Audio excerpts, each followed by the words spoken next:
In today's episode, I'll show that even though I've got over 10 years experience with furniture, I can still sometimes get it wrong. In today's episode, I'm going to show you the true truth behind creating an item, but it will be profitable in the end, so it's well worth sticking around to catch the whole video. Let me know in the comments at which point I lose you, and if you like the final result that we end up with.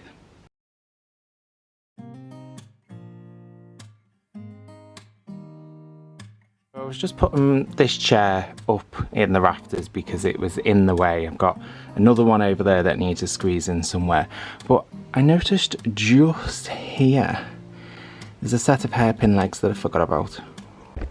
And I pulled one of the legs out and I've just checked it against this garden table and it's desk height. We actually got this table free off one of our neighbours and we had to carry it through the streets because it was so big and heavy it wouldn't fit in the car, and we did that on the hottest day of the year. So we remembered that I had this old piece of wood. So the underside's got some old wooden supports on it, they're just held on with old screws, so we're just going to pop them off.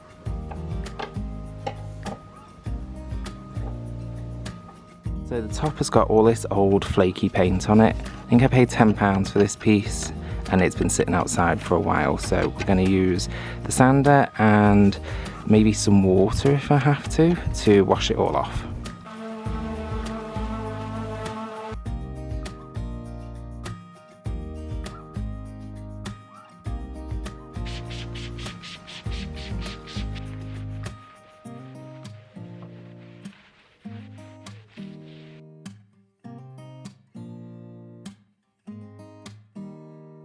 Whatever paint they've used does not want to be on here. Look at that, I'm going inside to pick my paint colour and it's already half dry. Really love working in the heat and the sun. It's like my favourite thing because pieces just dry so quickly and make a project so much easier. Let me know in the comments below whether you like working in the sun or whether it's the devil. The only problem is that I have to have about 5 showers a day because I cannot deal with being sticky and sweaty. Between two colours, I think I know which way I'm going to go, but let me know if you think I make the right decision at the end when you see the final result. I'm going to go with Navy Boat, but Black Knight was a close second.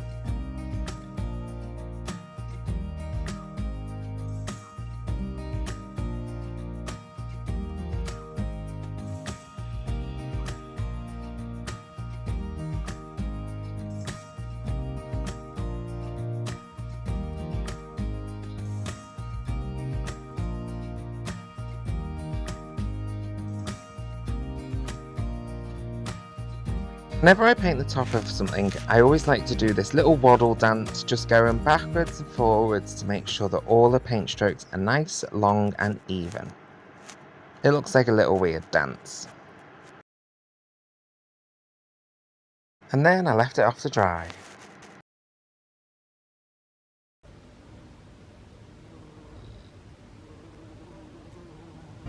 So we only planted this border this year and it's just got some salvia hot lips. It's got an apple tree in it that was in a pot that was dying off, so we put it in the ground. And I just love hearing the bees sort of pollinating and going about their business whilst I'm painting on the other side. I just think it's really nice. I'm trying to show a little bit more about my home and about my life because otherwise it's just a straight tutorial. Anyway, back to the project. I sprayed the top with some spray sealer. It came out all splotchy. I only have a small compressor. You can see the poor thing's lying on the floor here actually. I only really used it for nail gunning. I don't really spray that much, but because I'm doing more pieces I want to get a better sprayer. And the gun is an old gun that had some black paint in it that I've just cleaned out, so it's not particularly clean. In the past I've always found spraying a bit of a false economy because normally I can paint something on with a brush quicker than, you know, getting the sprayer out, messing around, sorting it out. Normally the nozzles are all blocked. So I'm just trying to see whether or not this is worth it or not. A little while later the top did actually dry really nicely, but I wasn't quite happy with the simple flat finish, so I decided to try and do something a bit artsy and creative by adding in a sort of almost atmospheric star marble type technique. I've done this on another piece of furniture once and it looked really good, but on this piece I just wasn't feeling it. I tried to dry it off with a heat gun and ended up sanding it all off. Once I was back to a nice smooth finish, I decided to try something else and give it a stain. Of course I didn't like that either, so I sanded it off. These are all the supplies I've used so far today. In the end, I painted the edge back and sealed the top with satin phony paint sealer. So I probably should have done this straight from the beginning. I did have this idea to start with, but I was trying to do something special and I should have just gone with my instincts. I created this eye outline and cut it out on the laser machine, but you could do this with just paper. It's not really a stencil, it's just an outline that I've created digitally and then had cut out. I drew on the inside very much like this table I did the other day with just a gold pen, so that I could get an outline of the design and then I could fill that in by hand later on.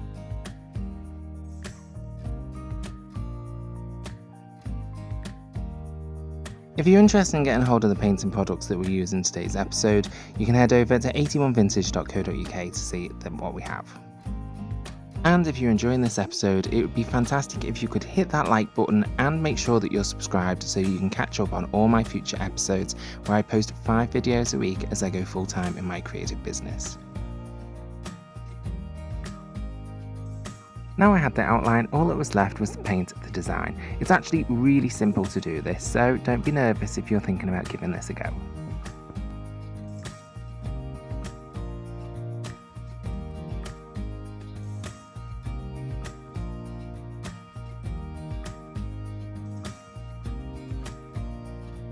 I wanted to add a little bit more class and style to this piece, so I added a small border around the edge. I always use double-sided sticky tape instead of masking tape for my projects. I just find that it's a good low-tack solution and that it peels on and off really nicely.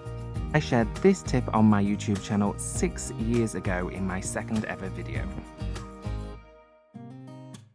I painted it in and then it was time for that oh so satisfying peel off.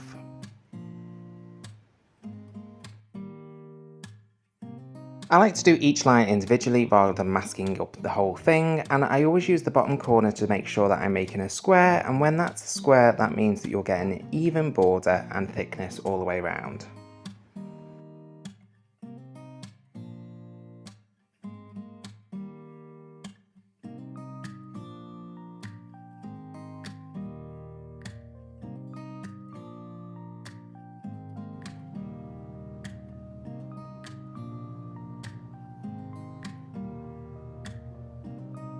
Do you approve? Do you approve? Is it Peter approved?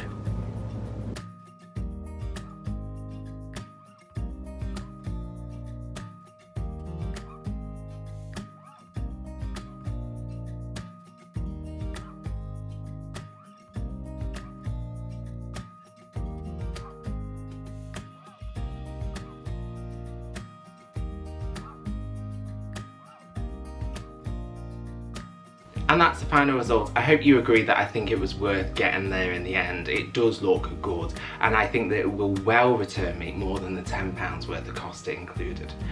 I also decided, rather than trying to hide another chair in the rafters in the garage, to sell the chair along with it so I can charge even more for the desk. And I've got another piece of scrap wood that if this one sells, I can bang out another straight away. And I think this is going to be something that could be really profitable because Liverpool is quite a student-driven area. As always, if you'd like to get hold of the painting products that we used in today's episode, head over to 81vintage.co.uk. Make sure you've liked and subscribed to the channel for more episodes because I post 5 episodes a week as I go full-time in my creative business. Thanks for watching, and I'll catch you on the next episode.